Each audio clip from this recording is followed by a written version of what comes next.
Alors, bonjour à tous. On va commencer le cours tout de suite.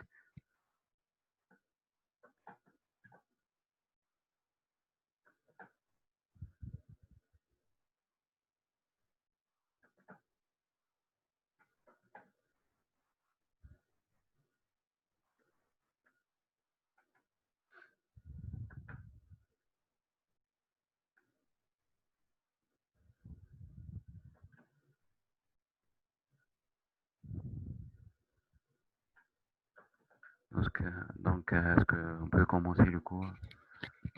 Déjà, on est en retard.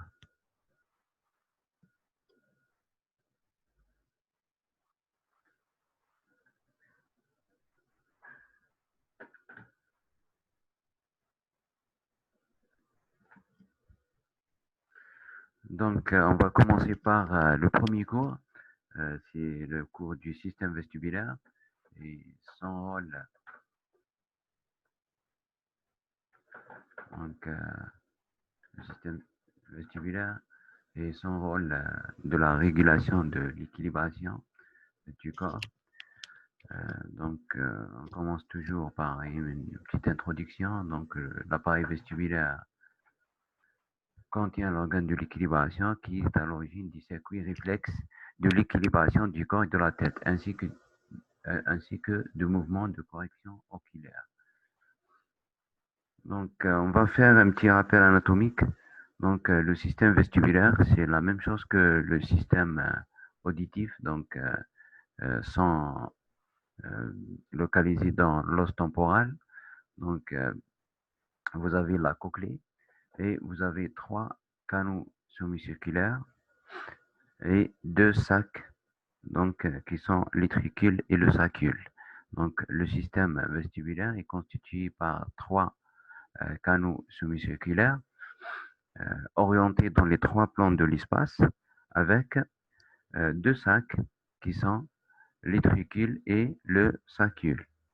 Donc ça, c'est pour le système vestibulaire. Un peu de détail. Les 3 canaux semi-circulaires et les 2 sacs, étricule et sacule, contiennent ce qu'on appelle les récepteurs. C'est un récepteur. Ces récepteurs sont constitués par, pour le sacule et l'étricule, donc les 2 sacs, par ce qu'on appelle les macules. Pour l'étricule et le sacule, les 2 sacs, il y a ce qu'on appelle les macules. Ça, c'est ce qu'on appelle les macules. Tout ça, c'est les macules, qui sont constitués tout simplement par ce qu'on appelle les cellules. L'étricule et le sacule sont constitués par les macules. Vous n'avez pas compris. Je répète, le titre, c'est le système vestibulaire. Le système vestibulaire, est responsable des réactions d'équilibration du corps, ainsi que la régulation du mouvement oculaire. Sur le plan anatomique, vous savez que le système vestibulaire est localisé dans l'os temporal, avec bien sûr le système auditif qui est la cochlée. Vous avez le système vestibulaire qui est constitué par 3 canaux semi-circulaires. Vous avez 3 canaux semi-circulaires qui sont orientés dans les 3 plans de l'espace et 2 sacs qui sont le sacule et l'étricule. Sur le plan un peu de détail, pour le sacule et l'étricule,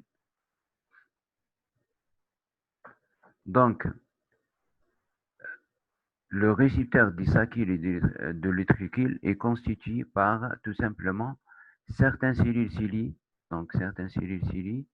qui sont superposées par une substance gélatineuse. Pour les récepteurs des sacules et étricules, vous avez les cellules ciliées, qui sont superposées par une substance gélatineuse qui contient des petites pierres comme ça, des cristaux de bicarbonate, je pense, de calcium, donc qui sont tout simplement appelés otolithes. Donc, c'est les otolithes. Donc, le récepteur des saccules et tricules est constitué par des silicides superposés par une substance gélatineuse qui contient les otolithes. Donc ça, c'est le récepteur. Bien sûr, il y a des cellules de soutien, donc des silicides, et les silicides donc reçoivent des afférences et envoient des efférences. Donc euh, des afférences axonales et envoient des efférences, bien sûr. Donc ça, c'est la structure d'une façon générale. Pour les trois canaux semi-circulaires, donc le récepteur est constitué par ce qu'on appelle les ampoules. Donc les ampoules, donc qui sont à l'intérieur des ampoules, on trouve ce qu'on appelle les crêtes ampullaires. Donc pour chaque canal semi-circulaire, il y a ce qu'on appelle une ampoule. À l'intérieur, vous avez ce qu'on appelle les crêtes ampullaires. Donc la structure de ces crêtes ampullaires, donc c'est tout simplement des silicides, la même chose, qui sont innervés par une innervation afférente et efférente, et qui sont superposés par une petite substance gélatineuse. C'est de la même façon que les trichules sacchés, sauf que dans ce cas, il n'y a que la substance gélatineuse, il n'y a pas les otolithes. Donc, il n'y a que les otolithes. Certains détails donc, en ce qui concerne l'ensemble du système vestibulaire, et la même chose que la cochlée, donc à l'intérieur des canaux semi-circulaires et les deux sacs, donc l'ensemble baigne dans ce qu'on appelle l'endolymphe. L'endolymphe qui est riche en potassium. Donc l'endolymphe qui est riche en potassium. Donc à l'intérieur, donc l'ensemble des récepteurs, quels que soient étricules et saccules ou les crêtes ampullaires, donc baigne dans ce qu'on appelle un liquide riche en potassium qui s'appelle l'endolymphe. Donc ça, c'est pour l'ensemble des deux récepteurs. En plus de ça, vous avez pour les saccules et tricules, donc l'étricule est orienté horizontalement, donc à une disposition horizontale quand on est en position debout. Donc quand on est en position debout, l'étricule est en position euh, horizontale, alors que le saccule est en position verticale quand on est en position debout. Donc ça, c'est certains détails. Autre chose, quel que soit pour le système sacculaire ou les canaux semi-circulaires, donc les silicides, donc il y a une petite différence par rapport au système auditif, c'est que il y a un cil qui est très grand, qui est très développé, qui s'appelle kinocyle, et les autres sont des stéréocyles, donc avec des longueurs différentes, des longueurs donc différentes, donc qui donnent cet aspect décroissant des longueurs des cils. Donc ça, c'est des détails histologiques. Les canaux semi-circulaires sont orientés dans les trois plans de l'espace. Il y a ce qu'on appelle le canal semi-circulaire antérieur, donc je vais vous montrer. Donc antérieur, donc qui couvre le plan de rotation de la tête à gauche et à droite. Qui couvre les rotations de la tête à gauche et à droite. Lorsque vous tournez la tête à droite ou à gauche, il y aura une stimulation du canal semi-circulaire, donc antérieur. Vous avez un canal postérieur, donc mis en jeu par les mouvements de la tête vers l'arrière et vers l'avant. Donc vers l'arrière et vers l'avant. Et vous avez le latéral, donc c'est l'axe, c'est cet axe, donc vers l'arrière et vers l'avant, donc pour Y. Et vous avez le troisième, donc c'est l'axe X, lorsque vous penchez la tête latéralement. Donc ça, c'est les rotations de la tête à gauche et à droite pour l'antérieur. Pour postérieur, c'est l'axe avant-arrière. Et pour latéral, donc rotation de la tête latéralement. Donc ça, c'est certains détails. Maintenant, on va voir les fonctionnements du système vestibulaire. Le fonctionnement du système vestibulaire. Donc, on commence par le rôle de l'étricule et du sacule.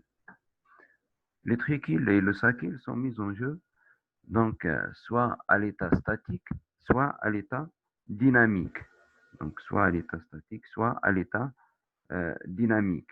Je viens de dire que l'étricule étant horizontal et le sacule étant vertical. Donc, on va s'intéresser uniquement à l'étricule dans ce cas, par exemple.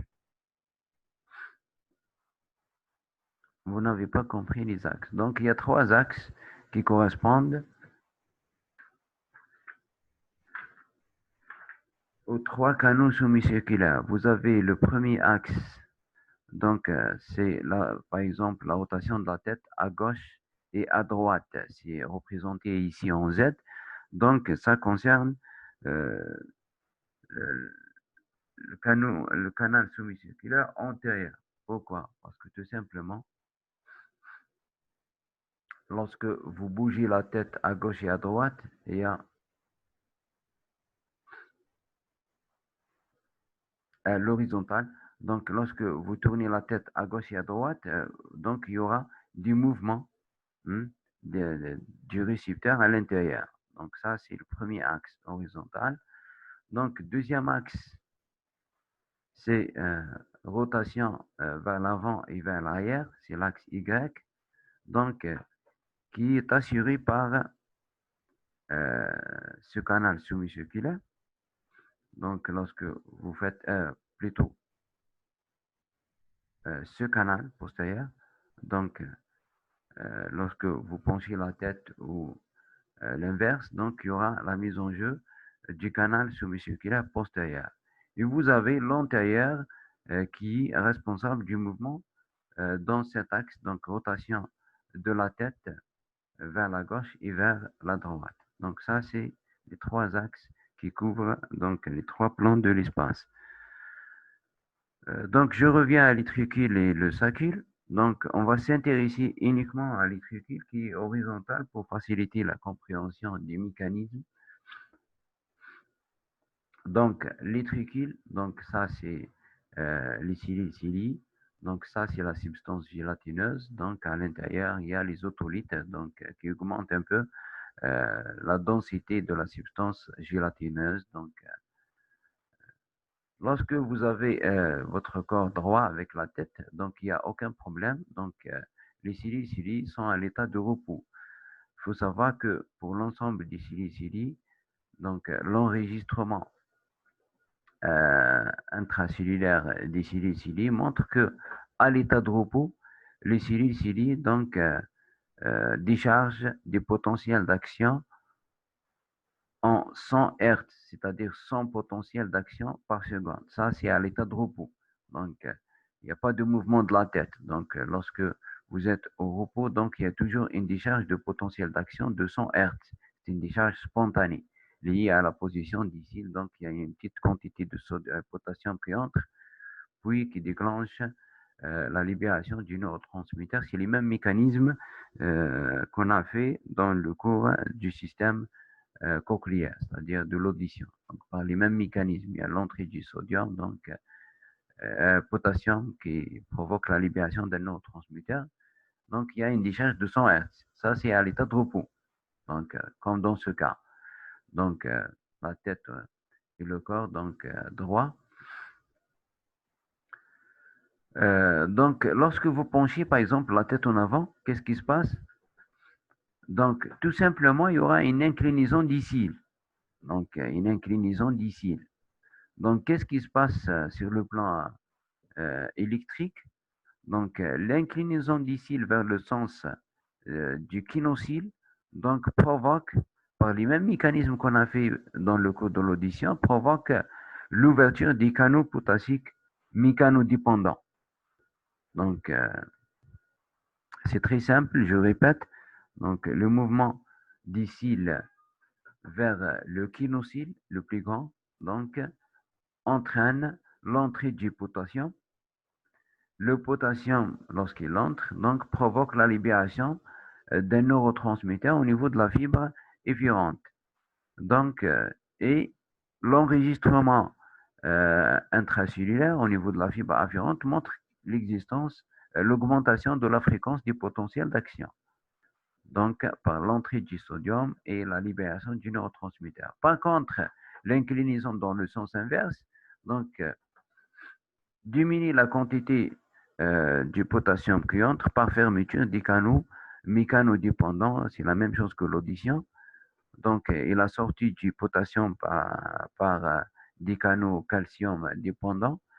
Donc, qu'est-ce qui se passe? Il y aura une diminution de la fréquence du potentiel d'action. Donc, ça, c'est pour le système par exemple.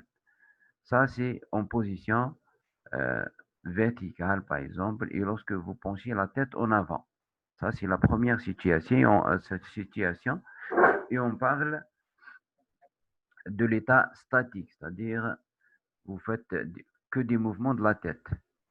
Il y a aussi à l'état dynamique. Lorsque vous marchez, par exemple, vous êtes donc debout.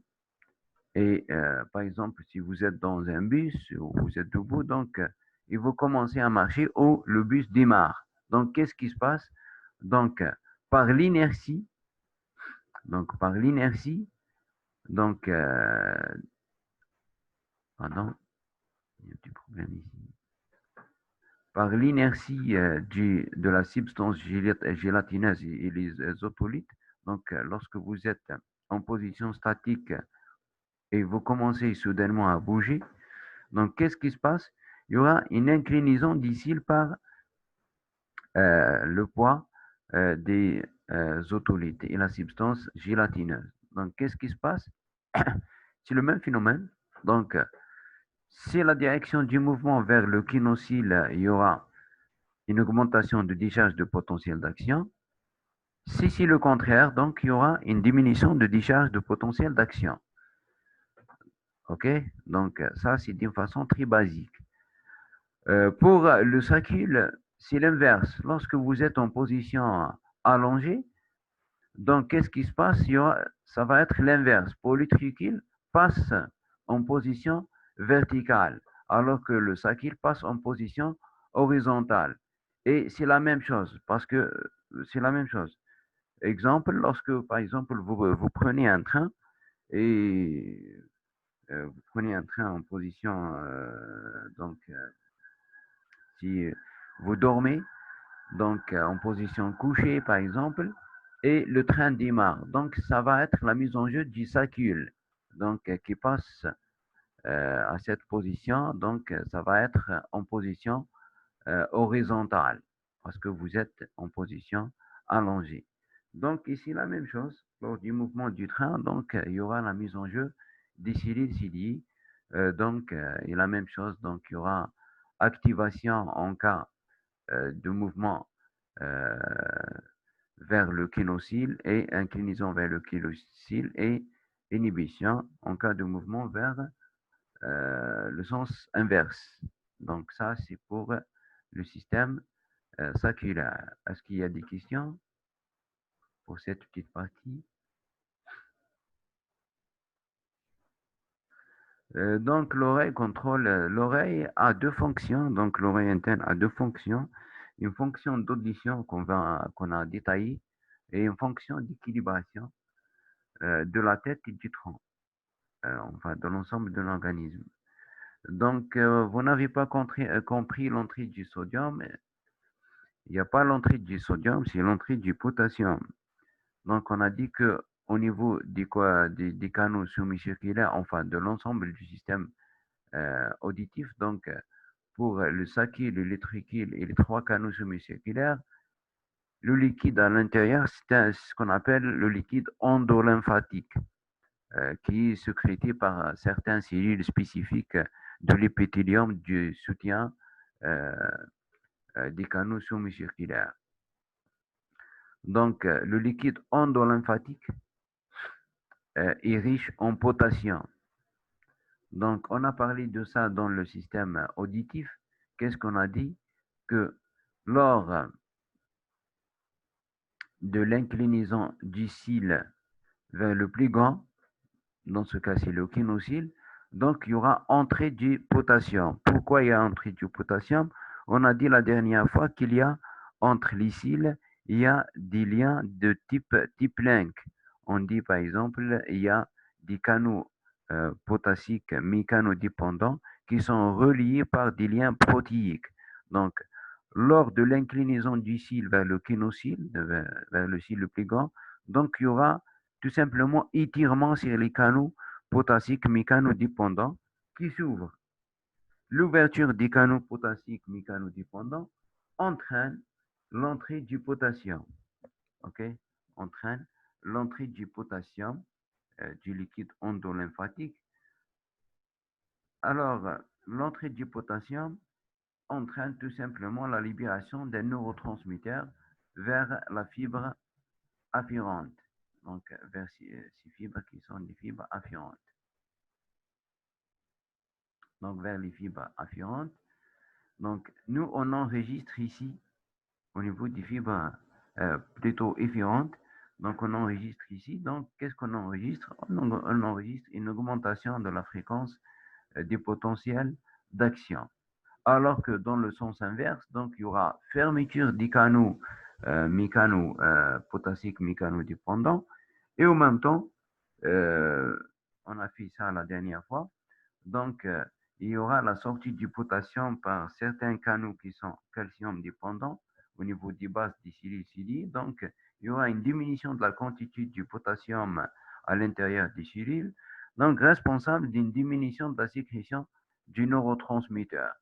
Donc, dans ce cas, il y aura une diminution de la fréquence de décharge au niveau de la fibre efférente. Donc, c'est des canaux potassiques. Attention, ce n'est pas des canaux sodiques. Les canaux sodiques, c'est pour le système somesthésique. Donc, somesthésique au niveau du fuseau neuromusculaire, il y aura l'entrée du sodium par les mécanodépendants. Au niveau des récepteurs somesthésiques, corpuscules de Pacini, par exemple, c'est l'entrée du sodium. Les terminaisons libres de la douleur, c'est l'entrée du sodium par les mécanodépendants. Mais attention, pour le système auditif et vestibulaire, c'est l'entrée du potassium. OK? Donc, s'il y a le sodium, mais il y a le liquide endolymphatique est riche en potassium, pas en sodium. Donc, est riche en potassium.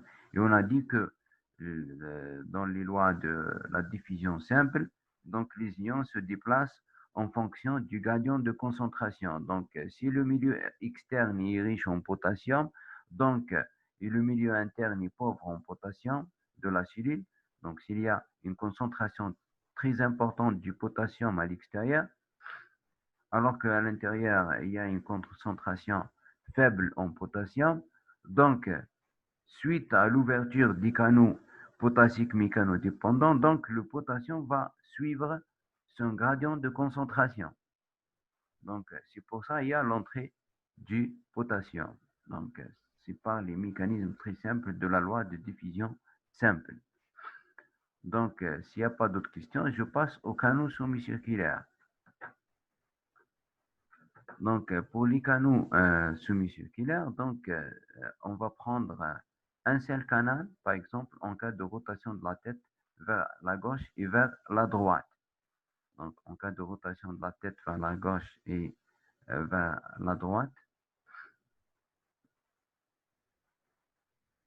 Attendez, je reviens rapidement.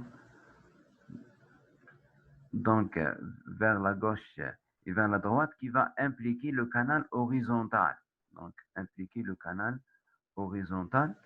Donc, qu'est-ce qui se passe dans le canal horizontal? Donc, vous avez le récepteur qui est représenté par les crêtes ampulaires. Donc, dans ce canal horizontal, si vous voyez, donc ici, il y a le récepteur. Donc, suite à une rotation de la tête vers la gauche ou vers la droite, donc qu'est-ce qui se passe? Tout simplement, lorsque vous tournez la tête dans une direction, donc par inertie, le liquide endolymphatique donc déplace les cils dans le sens inverse. Essayez d'imaginer les choses avec moi. Hein. Donc, vous avez les crêtes ampulaires comme ça. Donc, vous êtes dans cette position neutre. Donc, lorsque vous tournez la tête, par exemple, dans ce sens, qu'est-ce qui se passe? Donc, par l'inertie du liquide, donc, qu'est-ce qui se passe? Donc, c'est les mouvements, il y aura une inclinaison d'ici par inertie du liquide endolymphatique qui est un peu lourd, ok? Qui va provoquer l'inclinaison d'ici,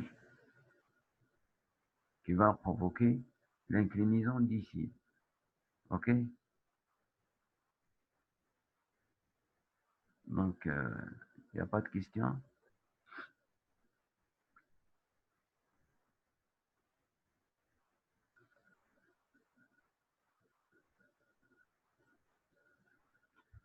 Donc, c'est la même chose. Donc, on va prendre uniquement le canal horizontal pour simplifier les choses, donc, qui est responsable du codage des informations liées au mouvement de la tête, donc vers la gauche ou vers la droite.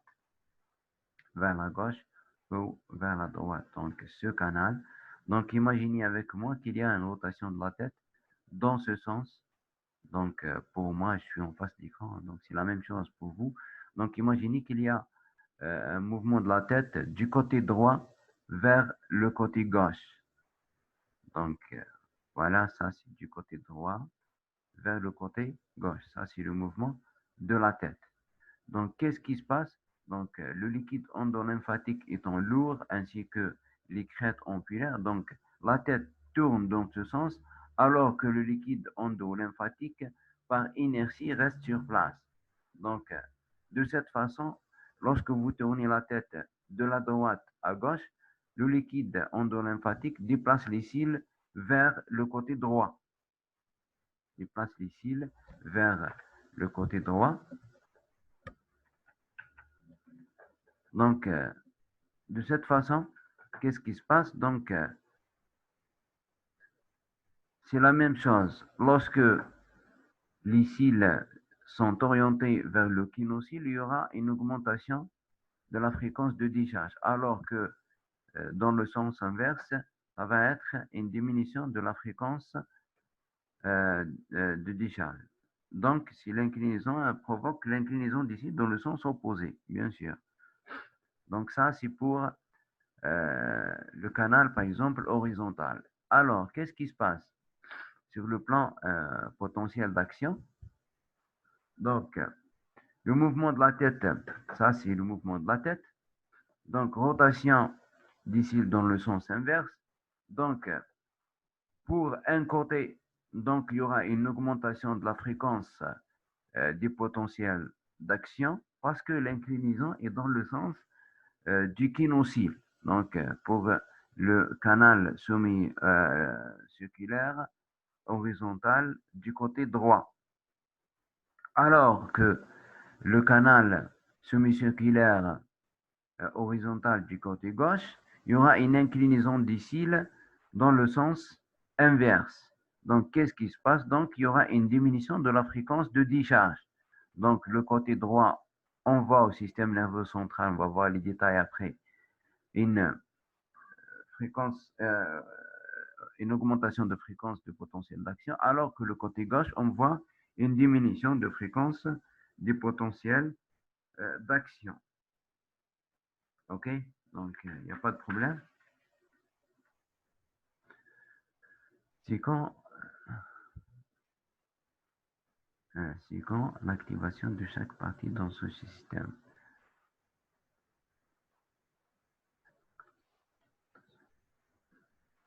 Oui, le mouvement dans le sens inverse provoque la sortie du potassium. Attention, mais cette sortie n'est pas au niveau des cils, c'est au niveau de la base de la cellule cilie. C'est-à-dire, au niveau de la base des cellules ciliées, il y a des canaux calciques qui sont potassiques dépendants, c'est-à-dire potassiques qui sont calcium dépendants,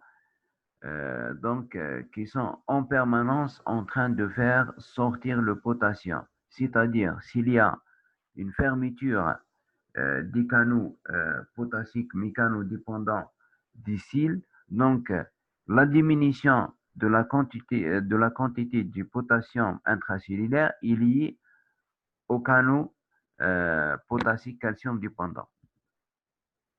Donc, c'est pour ça qu'il y aura une diminution de la fréquence de décharge par diminution de libération du neurotransmetteur. Donc, je passe. Donc, je répète rapidement.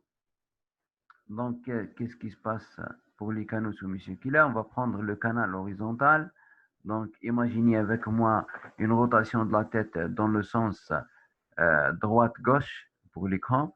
Donc, qu'est-ce qui se passe? Le liquide endolymphatique pousse par son inertie les cils dans le sens inverse. Dans le sens inverse. Donc, vous voyez ici, donc on va prendre cet exemple. Donc, rotation de la tête dans ce sens. Donc, qu'est-ce qui se passe pour le canal sous-musculaire du côté droit? Donc, de ce côté qui est droit, donc il y aura une augmentation de la fréquence de décharge. Et de l'autre côté, il y aura une rotation dans le sens inverse. Il y aura une diminution de la fréquence de décharge. Je sais pas si vous avez compris ce phénomène. Je vais vous expliquer un peu en détail pourquoi il y a une augmentation du côté droit et diminution du côté gauche. Parce que tout simplement, le côté droit, sur le plan structural des cellules ciliées, donc le kinocyle est situé à l'intérieur, donc, donc à l'intérieur du canal, du crête ambulaire. Donc, c'est dans l'axe de la tête. Donc, de cette façon que lorsque vous avez une rotation dans ce sens, donc le liquide endolymphatique se déplace dans le sens opposé, donc dans le sens du plan du grand, le kinocyle le plus grand. Donc, il y aura activation.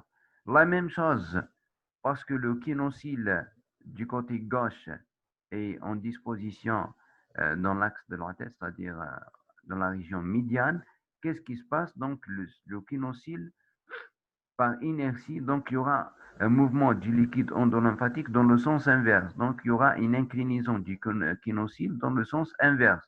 Donc, c'est pour ça il y a une diminution de la fréquence de décharge. Donc, et l'inverse, lorsqu'il y a un mouvement de la tête dans le sens inverse, donc il y aura la même chose. Donc, inhibition du côté droit et activation du côté gauche. OK? Donc, tout ça, c'est pas très compliqué. Vous pouvez imaginer les choses d'une façon très simple et vous allez comprendre. Donc, c'est pas la peine de perdre beaucoup de temps pour des choses qu'on peut imaginer. Donc, prenez le schéma, je vais vous envoyer tout de suite après les cours les diapos et vous allez voir que c'est très simple, imaginez les choses. Je vais vous donner un site plein d'animations pour vous expliquer ces phénomènes. Donc, on passe maintenant au rôle du système vestibulaire. Donc, le rôle principal du système vestibulaire, donc, pour, euh, pour l'étricule et le sacule, donc, les trucules, le sacyle se projette au niveau des noyaux vestibulaires qui sont au niveau du tronc cérébral. Donc, on a parlé la dernière fois du système vestibulaire dans la régulation des réflexes médulaires, la régulation supramédulaire des réflexes médulaires. Donc, je dois faire vite. Donc, se projette au niveau des noyaux vestibulaires du tronc cérébral qui se projette vers les muscles, donc vers la moelle épinière, centre de réflexe médulaire, par deux faisceaux, donc un faisceau vestibulaire, vestibulo-spinal médial et latéral. Donc, l'ensemble de sacyle et les trucules, donc, participent à la régulation du tonus musculaire, du tonus vasculaire, donc par leur action sur les muscles extenseurs. Donc certains muscles qui sont extenseurs donc sont surtout stimulés par ce système donc vestibulaire. Donc ça c'est les réactions donc le contrôle du tonus, donc surtout des extenseurs. Donc ça c'est le rôle euh, de l'utricule et le sacule. Donc, et euh, deuxièmement, les réactions de correction de posture. Donc, de posture, quel que soit lorsque l'ensemble du corps est déséquilibré ou uniquement la tête. Donc, on a dit que le système vestibulaire, donc l'utricule et le sacule, donc on voit des différences vers le noyau vestibulaire situé dans le tronc cérébral.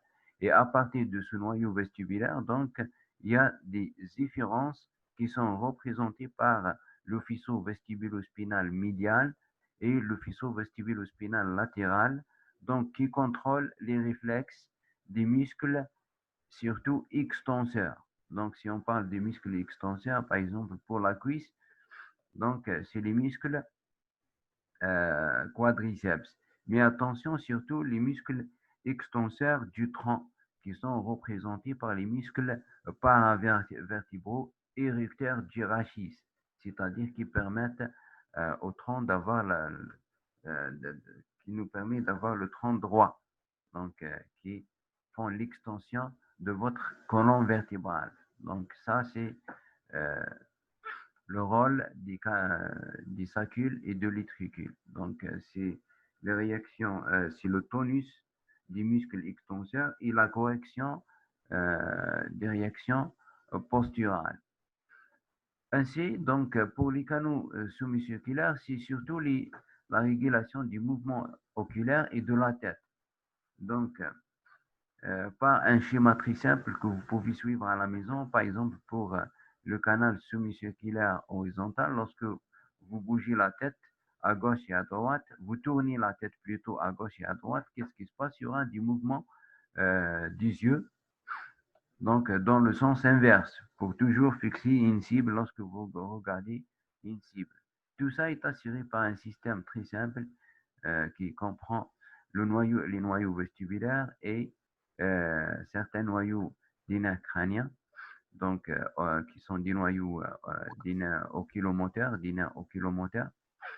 Donc, et vous pouvez suivre ce schéma et vous allez voir euh, comment euh, les choses s'effectuent. Donc, lorsque vous tournez la tête dans ce sens, il y aura activation de ce muscle, inhibition du muscle droit médial et le contraire pour l'autre œil, donc d'une telle façon à garder toujours l'œil fixe sur une cible.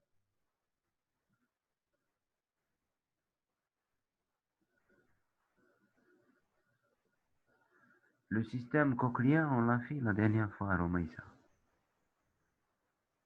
Vous n'étiez pas présente, donc on l'a fait la dernière fois. Donc pour Romaïsa, donc on a dit que pour l'ensemble des silices du système vestibulaire et le système cochléaire, c'est presque la même chose, sauf que ici, il y a le kinocyle qui est un peu très développé. Donc, le cil le plus grand est très développé. OK?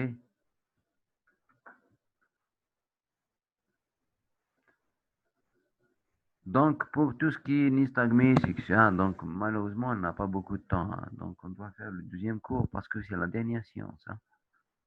Donc, vous n'avez qu'à suivre votre cours et vous allez comprendre.